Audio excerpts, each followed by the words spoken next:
When you hear the word lust, you think, ew, that must be dirty, so.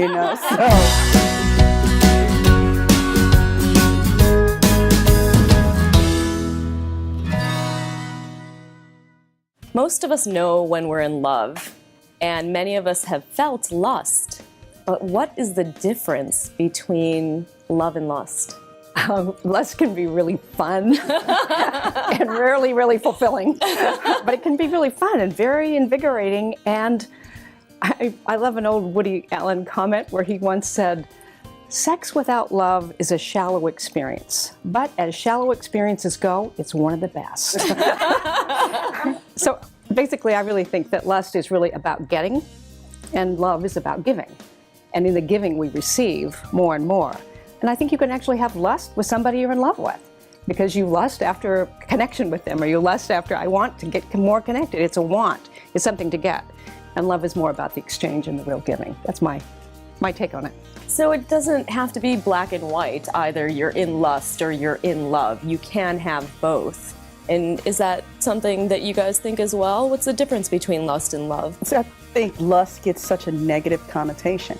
When you hear the word lust, you think, ew, that must be dirty, So when you think about it, but with love, you think, oh, the fluffy hearts and everything. So I think, as you said, lust could be good, especially, I think a lot of marriages lack lust. So how can you bring that? Is that what we call lackluster? So we call lackluster. Bringing that spice into it is bring a little lust into your marriage, but keeping it between husband and wife, but just we can add that spicy element to the love. Do we think that some relationships start in lust and then progress into love? Is that a possibility? I think they can. And oftentimes, when we talk about lust in Boys Before Business, we actually talk about it being right now.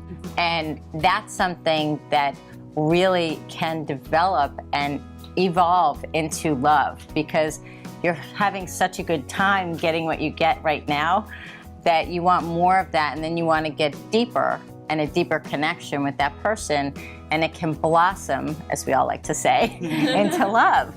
But one of the things that I think oftentimes gets confused is that people want somebody so badly to be the one that they basically get lost in lust instead of lost in love. And they're not really sure, so they think that sex is love. And I totally agree with you, Carolyn, because what also happens is once you're in love, don't lose the lust. Yeah. And I think there's a misconception too that lust is something that happens or doesn't happen, as if we have absolutely no control over if we lust after someone or lust after something. So if you translate that into passion, which they're not exactly the same thing, but they're close. A lot of times people will say, oh, I feel passionate about this, or I don't feel passionate about that. But it's really taking a step back and looking about how you bring that passion out of yourself. Because if you look back to the times in your life when you were most passionate about a person or most passionate about a thing, chances are you were doing a couple things. You were taking care of yourself, you were having fun, you were at times making decisions for your own interest and not your children or your husband or anyone else in your life.